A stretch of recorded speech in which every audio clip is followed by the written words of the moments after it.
Hi everyone, it's Leonie and welcome to the very first episode of my new audio-only series, Style Therapy.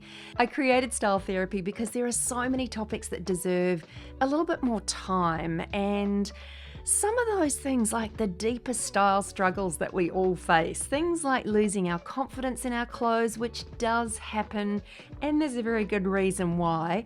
Also things like impulse shopping, or just feeling like nothing in our wardrobe actually works together. So I wanted these chats to be a bit slower, more thoughtful, and just hopefully a little bit therapeutic, because it isn't just about what we wear, it's about how we feel when we get dressed.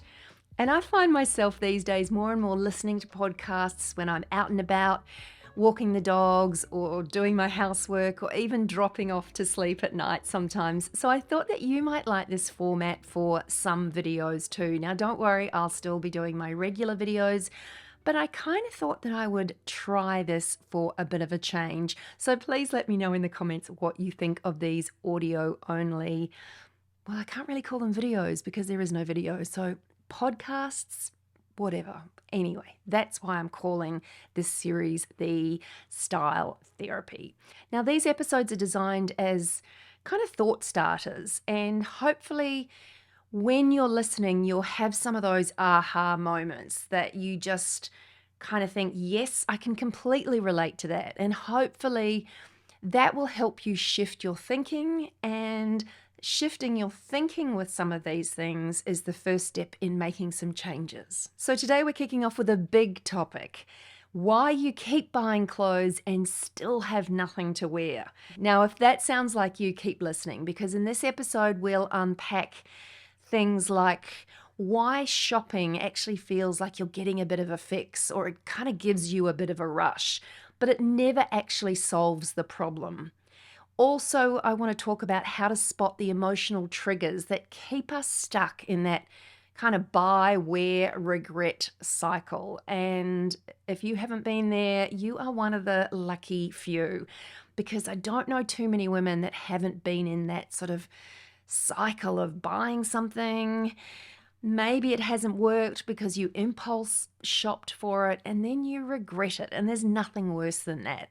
I also want to touch on simple shifts that can help you build a wardrobe that you actually love wearing, and it's not as hard as you may think. And I also want to touch on my personal framework for shopping smarter, not harder, so you can finally break free of that kind of nothing to wear loop for good. So grab a coffee or your headphones and let's dive into why more clothes don't always equal more style, and what to do instead. So let's start with the obvious question: why do we keep shopping? For most of us, it's not actually about needing more clothes. It's about chasing a feeling. We buy the dress because we want to feel confident, or we want to feel sexy, or we want to feel modern. We buy the jeans because we think they'll finally make us look put together, or we've lost weight and they'll finally work for us. We buy the blazer because everyone else is wearing blazers and it feels like what you need to do. And for a little while, that kind of thinking can work. That rush when you bring something new home is real, especially if you've gone out and tried it on and the shop assistant has wrapped it all up and you've brought it home in a bag. It's exciting, but the problem is that excitement fades. And it's probably worth me noting here too that the opposite can happen with some people. And this definitely happens to me sometimes, where I'll buy something and it'll arrive and either I'll completely forgot that I've even ordered it, or when it arrives, the excitement's gone and I can hardly even be bothered opening it up. And that can actually happen because the excitement and that kind of rush was in the purchase, not actually in the item that you buy. Now, this might sound a little bit rich coming from me, but I often blame social media in part for fueling this kind of fire of feeling like we're missing out, or feeling like we need to have something because we've seen someone wear it online. And it's just kind of creating this pressure that never existed before. So if this is something that you are finding that's happening to you, well, it's highly likely because we're living in a different world. We're far more exposed to new and fun and different and exciting things all day, every day.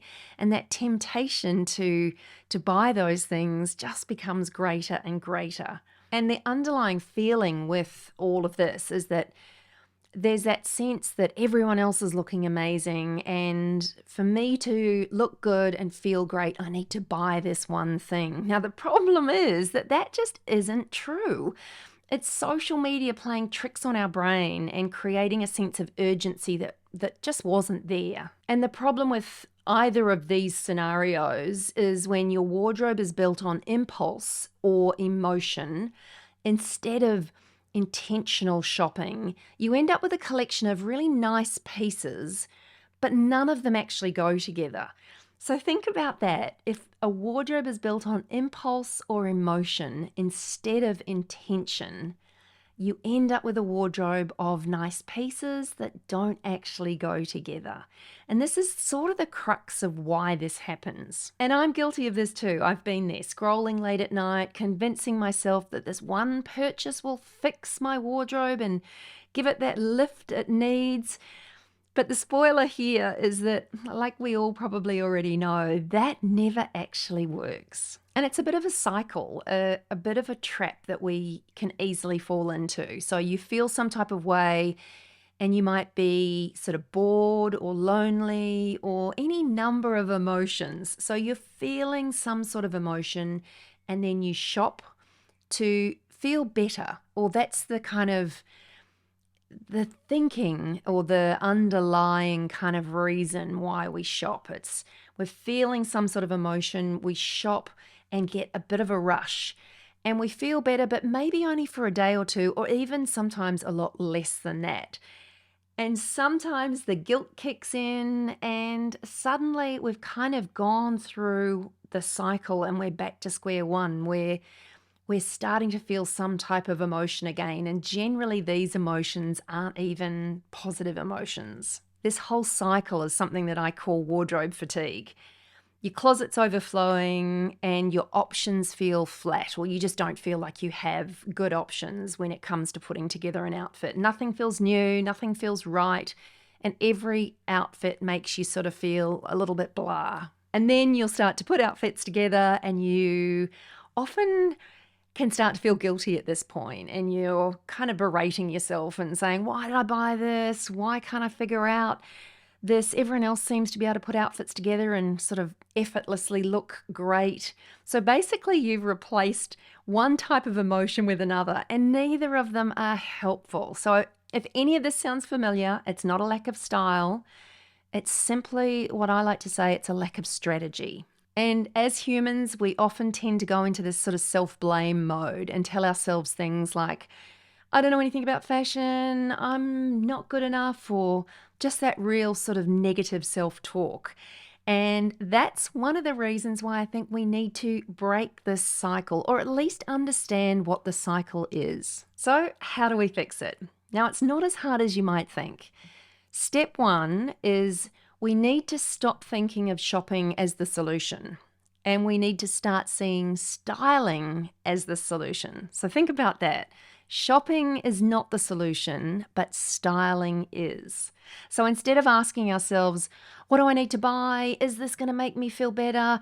If I only had these jeans, or if I only had this, we need to ask ourselves, what can I do with what I already have? What outfits can I create with pieces that I already own? You'd be surprised how many fresh outfits are actually hiding in your wardrobe. And what you have lacked is not options, it's just a strategy to make those pieces work for you. Last time I did this, I found 5 pairs, I think it was 5, might have been 4 or 5 pairs of black pants, and none of them were quite right. And I think what I was doing was feeling like I needed to buy a good pair of black pants because I wasn't reaching for what I already owned.